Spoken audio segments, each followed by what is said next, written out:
lawyer to be censured by the bar or to be disbarred. If you have multiple examples of lying and unethical behavior, that's not enough?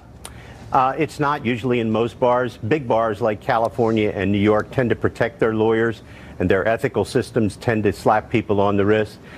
My guess would be she would not get any type of ethical restrictions imposed on her as a result of this. I can tell you this, when we do a pro bono case at our firm, we don't take a cut of anything. We represent people for free. We even incur the cost. So whatever she said was pro bono, that's nonsense. I think that misrepresentation to the public is absolutely disgusting, but it's consistent with her behavior. Yeah, it's free, except I take a third. Yeah. There's talk about doublespeak. So to this investigation, you obviously have conducted investigations. When you did you ever stack them with prosecutors who were personally hostile to the person being investigated? No, and let me just say this right now, Tucker.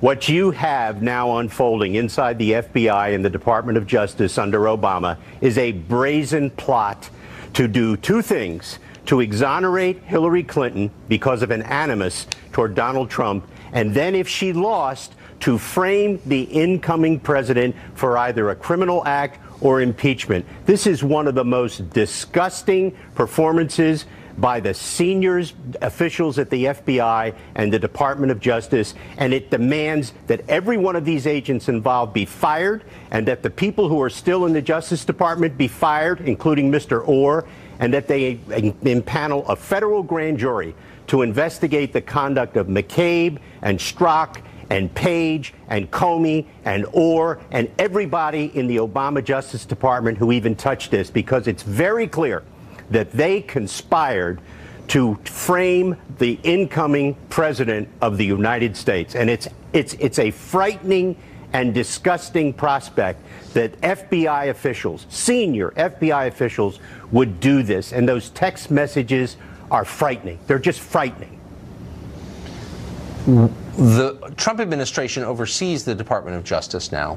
What would it take to call some of these people to account for their behavior, at least to get to the bottom of it? Mr. Orr, for example, who met with people from Fusion GPS and didn't tell his superiors about it. His wife worked there. He didn't tell them about that either.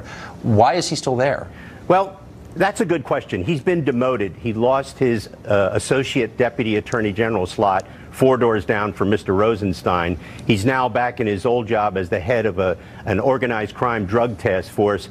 I do not understand how he can continue to stay in the department. In all likelihood, he's being investigated by the Inspector General as part of that larger investigation into what the Justice Department did with Comey and others to basically throw the case against Clinton. A bunch of dirty cops got together and decided to throw a case against the Democratic presidential nominee. I don't think Mr. Orr is going to be around the department very long, because he can't function ethically in those constraints.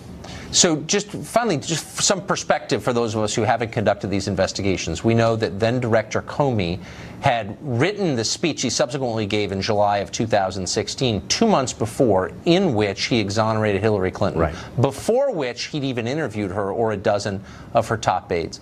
Is that unusual to come to a conclusion like that, she's innocent, before even interviewing her? That seems odd. It is not only extremely unusual, it's never happened before. James Comey threw the case against Hillary Clinton in conjunction with senior FBI officials and Justice Department officials in the Obama administration at the time. It's never done. Comey sold his soul to the devil. Believe me, you cannot believe the telephone calls we're getting from current FBI people about how they cannot abide by what's going on. And one thing they can't understand is, why is Andrew McCabe still at Christopher Wray's right hand inside the senior offices of the FBI? I mean, McCabe and Strzok and Page are all out of the same cloth. They conspired to exonerate improperly and politically Hillary Clinton, and also, if she lost, to frame the incoming president of the United States with a false crime. This is a constitutional crisis, and Congress better stay on it until they get all the answers, and then there needs to be a grand jury. Washington, where no one is ever fired. That should be the sign as you drive in. Joe, thank you. Thank you. Not everyone agrees that the FBI's probe has been compromised. We'll talk to a top former Hillary Clinton advisor who thinks the FBI is doing a pretty good job. Stay tuned.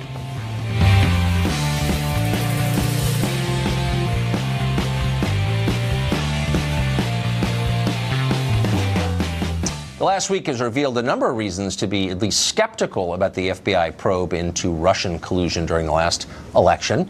Peter Strzok, the FBI agent, is a seething Democratic partisan who, when you read his text, sounds like a middle schooler. Andrew Weissman praised Sally Yates for her left-wing virtue signaling.